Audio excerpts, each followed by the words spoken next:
Hi friends, welcome to my channel. இன்றைக்கி நம்ம மைசூர் போண்டா அல்லது மெது போண்டான்னு சொல்லுவாங்க, அதான் பார்க்க போகிறோம். இந்த போண்டா கல்யாண வீட்டுங்களெல்லாம் கூட மதிய சாப்பாட்டுக்கு அந்த மாதிரி வைப்பாங்கங்க. வாங்க வீடியோக்குள்ளே போகலாம். இதுக்கு முன்னாடி என்னுடைய சேனலை நீங்கள் இப்போ தான் தடவை பார்க்குறீங்கன்னா மறக்காமல் சப்ஸ்கிரைப் பண்ணிக்கோங்க. நான் இந்த மைசூர் போண்டா பண்ணுறதுக்கு ஒரு பவுல் எடுத்து வச்சுருக்கேங்க. அந்த பவுலில் 1 டீஸ்பூன் அளவுக்கு வெண்ணெய் எடுத்துக்கோங்க. வெண்ணெய் ஃப்ரிட்ஜிலேருந்து எடுத்த உடனே போடாதீங்க. கொஞ்ச நேரம் நல்லா சாஃப்டாகட்டும். இலகுன மாதிரி இருந்தால் தான் ரொம்ப நல்லாயிருக்கும். தேவையான அளவு உப்பு, சால்ட்டு போட்டிருக்கேன். ஒரு 1/2 ஸ்பூன் அளவுக்கு. ஆப்ப சோடா ஒரு 1/4 டீஸ்பூன் போட்டிருக்கோம். இதை நல்லா மிக்ஸ் பண்ணி விட்டுக்கலாம். கடலை மாவு 1½ கப் எடுத்துருக்கேங்க. நீங்கள் எந்த கப் எடுத்தாலும் சரி 1½ கப் கடலை மாவு எடுத்துருக்கேன். ஒரு 150 கிராம் அளவு இருக்கும். 1/2 கப் அரிசி மாவு, பச்சரிசி மாவு 1/2 கப் போட்டிருக்கேன்.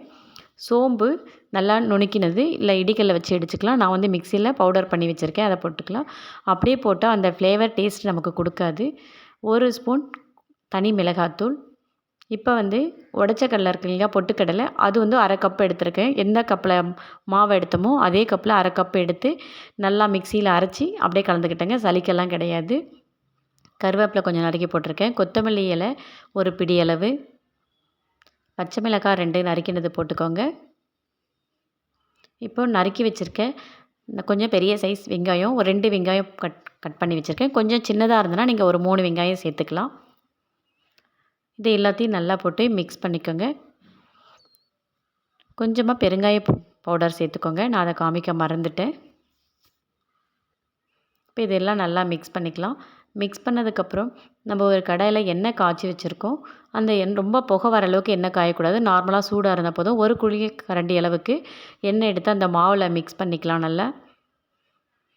அப்போ தான் போண்டா நம்மளுக்கு நல்லா கிரிப்ஸியாக இருக்கும். இப்போ மறுபடியும் நான் கொஞ்சம் எண்ணெய் ஊற்றிருக்கேன் கடாயில். ஏன்னா ரொம்ப காஞ்சிருந்ததுக்காக கொஞ்சமாக அதுவும் யூஸ் பண்ணாத எண்ணெய் ஊற்றிருந்தேன். இப்போ பொரிச்ச எண்ணெய் கொஞ்சம் இருந்தது, அதையும் ஊற்றிக்கிட்டேன். இப்போ இந்த சுடு எண்ணெய் ஊற்றுனதுக்கப்புறம் இந்த மாவு எல்லா மாவுலேயும் படுற மாதிரி நல்லா மிக்ஸ் பண்ணி விட்டுட்டு அதுக்கப்புறம் கொஞ்சம் கொஞ்சமாக தண்ணி ஊற்றி பிசைஞ்சிக்கலாம். இது ரொம்ப திக்காக தான் இருக்கணும். ரொம்ப தண்ணியெல்லாம் ஆகக்கூடாது. அதனால் தண்ணி நிறைய ஊற்றாதீங்க, கொஞ்சம் கொஞ்சமாக போட்டுக்கலாம். கொஞ்சமாக மஞ்சப்பொடி ஒரு 1/4 டீஸ்பூன் சேர்த்துக்கோங்க. இது சப்பாத்தி மாவை விட கொஞ்சம் கட்டியான பதத்துக்கு பிசையணும். அதனால் தண்ணி நிறைய விடக்கூடாது. பச்சை தண்ணி தான் ஊற்றி பிசையணும். நல்லா பிசைஞ்சு எடுத்துக்கலாம். உதிரி மாவெல்லாம் இருக்குது பாருங்கள், அதெல்லாம் இல்லாமல் நல்லா நைஸாக பிசைஞ்சிக்கோங்க மாவு அழுத்தம் கொடுத்து. இந்த போண்டா சாப்பிட்றதுக்கு ரொம்ப நல்லா டேஸ்டியாக இருக்கும். இது டக்குன்னு செய்யக்கூடிய ஒரு ஸ்நாக்ஸு. ஈவினிங் மழை நேரத்துலலாம் நல்லா சுட சுட ஒரு டீயோடு வச்சு சாப்பிடும்போது ரொம்ப நல்லா டேஸ்டியாக இருக்கும். ஃபங்க்ஷன்னா கூட நம்ம மதிய சாப்பாட்டுக்கு வடைக்கு பதில் இந்த மாதிரி போண்டா கூட செய்யலாம். இதை நல்லா பிசைஞ்சாச்சு. பால் மாதிரி உருட்டிக்கலாம். ரொம்ப அழுத்தம் கொடுக்காம நல்லா உருட்டி எடுத்துக்கலாம். ஒரு 5லேருந்து 6 வரலையும் அந்த கடாய் நமக்கு எந்த அளவுக்கு பிடிக்குதோ கொஞ்சம் தாராளமாக அந்த மாதிரிக்கு உருட்டினா போதும். அதேமாதிரி கடாய் ரொம்ப குழியாக இருக்கக்கூடாது. ஒன்று மேலே ஒன்று விழுந்தால் இந்த போண்டா நல்லா இருக்காது. கொஞ்சம் பரந்த மாதிரி கொஞ்சம் அடி கனமான நான்ஸ்டிக் கடாய், இல்லை அந்த மாதிரி கொஞ்சம் திக்கான கடாய் இருந்தால் தான் நல்லாயிருக்கும். எண்ணெய் ரொம்ப காய விட வேண்டாம். அதே மாதிரி ஸ்டவ் ஹை ஃப்ளேமில் இருக்கக்கூடாது. மீடியம் ஃப்ளேம்லேயே வச்சு கடைசி வரையும் இதை பொரிக்கணும். ஃப்ளேம் ஹையாக வைக்கக்கூடாது. மேலே தீஞ்சிரும், உள்ளே மாவு வேகாமல் இருக்கும். ஒவ்வொன்றா போட்டு எடுத்துக்கலாம். ஒரு 5 போட்டிருக்கேன். இன்னும் கொஞ்சம் இடம் இருக்குது. இன்னும் ஒரு 2 உருண்டை அதில் உருட்டி போட்டுக்கலாம். அவ்வளோதாங்க. கொஞ்சம் போட்டது செவந்த உடனே லேசாக அப்படி திருப்பி விட்டால் போதும். இதெல்லாம் உடையாது. நல்லா 2 பக்கமாக நல்லா திருப்பி விட்டு செவந்ததுக்கப்புறம் எடுக்கணுங்க.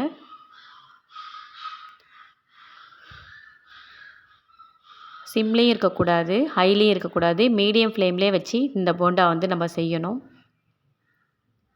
அவ்வளோதாங்க. 2 பக்கமும் நல்லா திருப்பி விட்டுருக்கோம். நல்லா செவந்து வந்ததுக்கப்புறம் எடுத்துடலாம். நல்லா செவந்து வந்துருச்சு. இப்போ நம்ம ஒரு பிளேட்டில் இதை எடுத்து வச்சுக்கலாம். இதில் எண்ணெய் ரொம்ப இழுக்கல பாருங்கள். நம்ம ஒரு பட்டர் பேப்பரில் கூட வச்சுக்கலாம், இல்லை இன்னொரு பாத்திரத்தில் வச்சுட்டு கூட அப்புறம் சர்வ் பண்ணலாம். நான் இப்போ எல்லா போண்டாவும் எடுத்து வச்சுட்டேன். 7 போண்டா கிட்ட நான் போட்டேன். இதை இப்போ உடச்சி பார்க்கலாங்க எப்படி இருக்குன்னுட்டு. நல்லா சாஃப்டாக இருக்கா என்னன்னு பார்க்கலாம். சூடாக இருக்குது, இருந்தாலும் உடைக்கிறோம். ரொம்ப சூடு எடுத்த உடனே பாருங்க, உடைக்கும் போதே தெரியும் ரொம்ப சாஃப்டாக இருக்குது. மேலே உள்ள தோல் மட்டும் நல்லா கிரிப்ஸியாக இருக்கும். உள்ளே நல்லா மெத்து மெத்துன்னு இருக்குது பாருங்கள்.